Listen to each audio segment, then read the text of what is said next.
Ok, nous sommes vers la fin du 9e chapitre du Mesat Yesharim concernant les choses qui perdent la zrizout. La zrizout, c'est la rapidité, le zèle.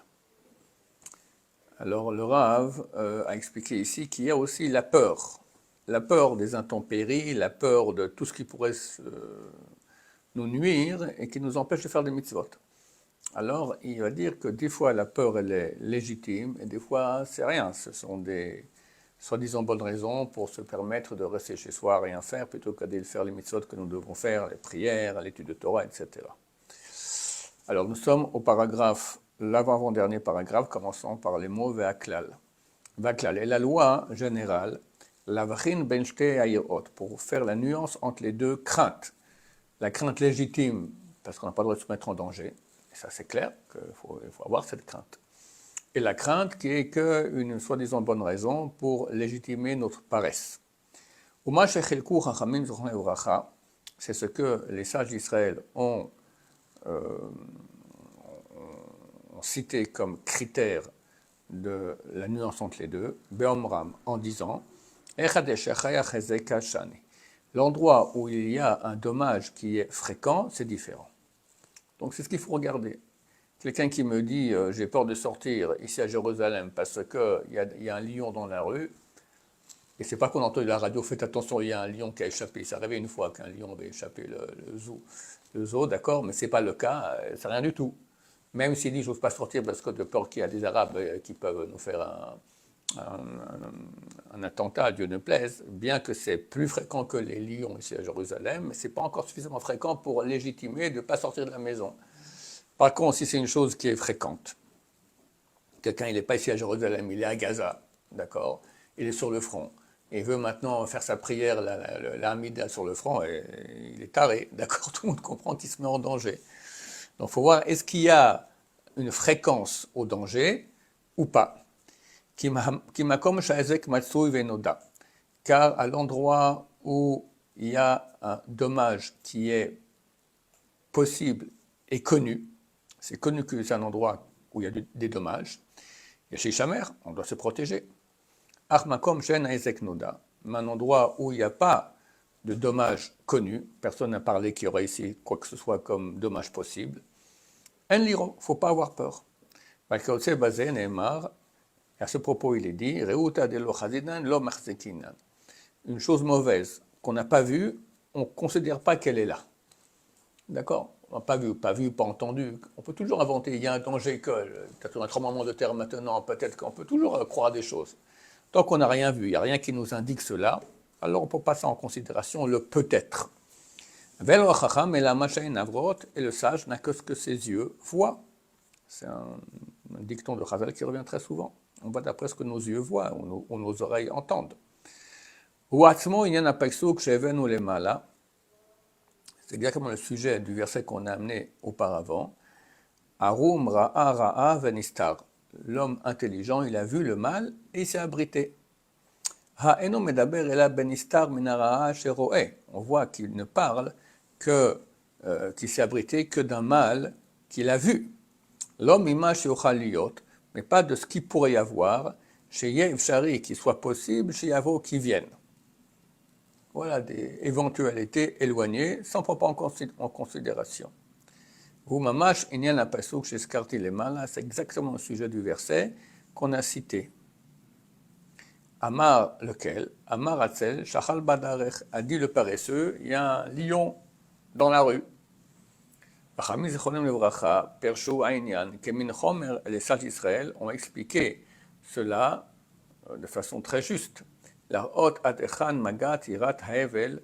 Pour montrer à quel point va arriver la crainte futile, la friche Adam pour empêcher la personne de faire une bonne action.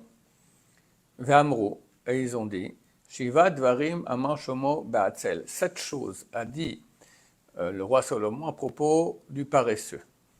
Ketzad. Comment? Amor La'atzel. On a dit au paresseux. Are Rabcha Ba'ir. Ton rabbin est arrivé dans la ville. Va étudier avec lui. Ah voilà, c'est marqué. Lech ulma Torah mimenu. Va étudier la Torah avec lui. Vous Meshivotam, il leur répond, Mityareani minari shebaderech. J'ai peur du lion qui est sur le chemin. Rabach betoch medina. On lui dit après, ton rabbin est dans le quartier. Omer lahem, il leur dit, mitirei ani shelo ye'ari ben archovot. J'ai peur qu'il y ait un lion dans les rues. Omrim lo arehu betoch betra. On lui dit, il est dans ta maison. Omer lahem, imani olech etzlo, ani motza petach neula. Il se peut que si je vais aller maintenant dans sa chambre, la porte sera fermée. Vechoule, ayen sham, etc. Et dit là-bas la suite. Donc il y a toutes sortes de bonnes raisons que le paresseux va donner pour légitimer sa paresse. Et bien sûr, il croit qu'il a raison. Halamata, tu apprends de cela. Ce n'est pas la crainte qui entraîne la paresse, la hatzla, mais c'est la paresse qui amène sa peur. Il a vraiment peur. Mais c'est son imagination pour pouvoir légitimer sa paresse. Et toutes ces choses-là, l'expérience quotidienne témoignera sur elle. De ce qui est déjà simple et habituel chez la majorité des êtres humains, que c'est leur voix, ils ont de la graisse sur leur ventre, c'est-à-dire qu'ils sont aveuglés. Au maskil al-davar, imsaemet lamito, et celui qui regarde les choses avec réalité, il verra la vérité. Vedat lenavon nakel. Et la connaissance pour quelqu'un de perspicace, c'est facile. Je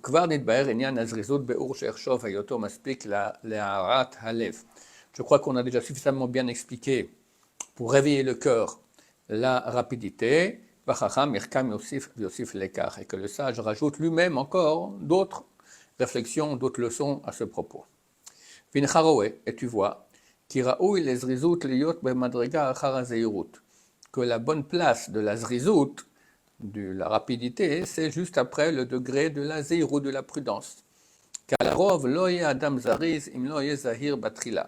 d'habitude, l'homme ne sera pas rapide et zélé s'il ne sera pas d'abord prudent, de ne pas faire des péchés.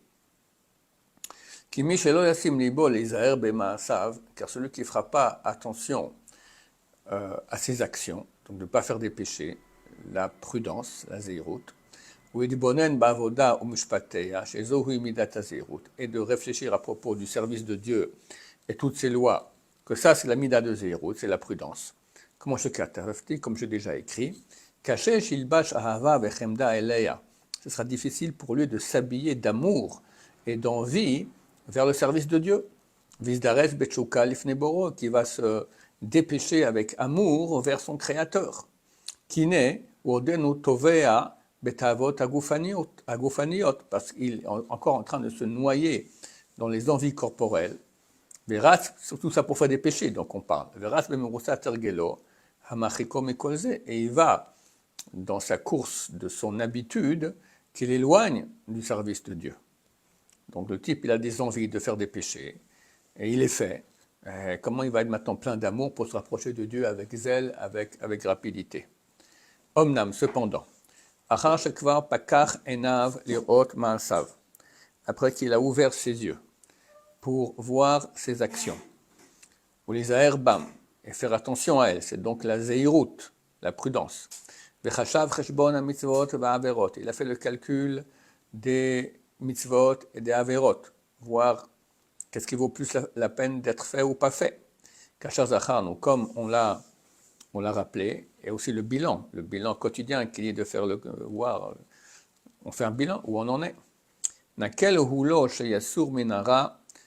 Il lui sera facile de fuir le mal, et d'avoir envie de faire le bien, et le fera avec rapidité, et c'est simple à comprendre. On avance, chapitre 10. On passe à la troisième mida, troisième degré du livre. La nekiyut, la propreté. Bien sûr, on ne parle pas d'une propreté physique, mais une propreté spirituelle. Midat nekiyut. Le degré de la nekiyut, c'est que l'homme soit entièrement propre de toute mauvaise qualité, mauvais trait de caractère et de tout péché. Nickel en bon français. Ce n'est pas suffisant uniquement le péché qui est célèbre et ostensible que tout le monde voit. Et la gamken mimash alev nifte bo lorot heter badavar. Mais aussi ce dont le cœur est tenté à autoriser. Des fois, c'est un péché, mais on va essayer de trouver des combines pour dire non, ça va, dans ce cas-là, c'est kasher. Chez kasher narkor alav, car lorsqu'on va faire une enquête sur ce péché soi-disant permis, behemet, de façon authentique, nimsa shelo haya heter ahu nir'elo. On verra que cette autorisation lui est venue à l'esprit, parce que son cœur est encore touché par l'envie.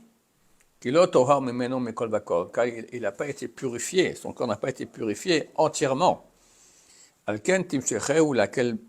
pour cela que cette envie va l'entraîner à alléger la loi à ce propos.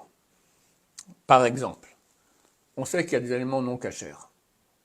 Et on sait qu'il y a aussi des aliments super cachers avec un bon Hercher. Puis tu as du moitié-moitié. Un Hercher pas génial. D'accord? Tu es dans l'avion. Tu as oublié de commander un bon Hercher du Badass, quelque chose comme ça. Tu reçois le Hercher ou de El Al qui n'est pas génial non plus. Pire, d'autres compagnies, je ne sais pas où ils vont chercher je ne sais pas à quel point c'est caché ou pas. Mais tu as faim. Tout le monde mange. Et puis toi, tu sais que ce n'est pas un bon Hercher. Tu sais. Alors tu commences à réfléchir, oui, bon, ben, la tomate, où est le problème dans la tomate, et comme ci, et comme ça, etc. Toutes sur de bonnes raisons, je pourrais mieux étudier après, je pourrais mieux prier, etc. Et en fin de compte, mon cher ami, non, voilà, si tu fais vraiment attention à toi-même, c'est pas un Hercher 100%, donc on ne mange pas. Une fois j'étais dans l'avion et on m'a mis, il y avait un jumbo, je sais pas, un gros truc comme ça, puis il y avait le truc central, les places centrales, c'était tout au bout, il n'y avait que 3 places. Alors on m'a mis à une place, il y avait une place de vide, et à côté de moi, ils ont mis un chassid, un jeune homme de 18 ans, religieux avec des potes, etc. Pendant 10 minutes, un type qui vient s'asseoir comme ça ici. Ok, et moi j'avais oublié aussi de demander le Hercher, donc, et les stewards étaient super sympas avec moi, tu veux quelque chose à boire, tu veux un machin, un truc là. Il me donne le plat, je ne mange pas. Il me dit, pourquoi tu ne manges pas, le type à côté de moi? Je lui dis, c'est pas un bon Hercher. Ah, pourquoi l'autre il mange? Et l'autre il mangeait, sans aucun problème. Alors je commence à lui parler. Il s'avère pour finir que c'était le responsable de la nourriture sur El Al. Il voulait voir comment réagissaient les religieux face à leur Hercher. Alors c'est très bien parce qu'il a vu que j'ai absolument rien mangé. Il va laisser tomber l'autre, c'est un jeune homme, 18 ans, qu'est-ce que tu veux, 17 ans, je ne sais pas quel âge il avait. Il ne mange pas, attention, d'accord. Bon, donc, on voit que c'est pas tout le monde fait attention. Si c'était du truc super non cachère, il n'aurait pas mangé le jeune homme. Mais quand c'est moitié-moitié, alors les sert à rien, il rentre et voilà. Baruch Adonai, l'olam, amen, amen.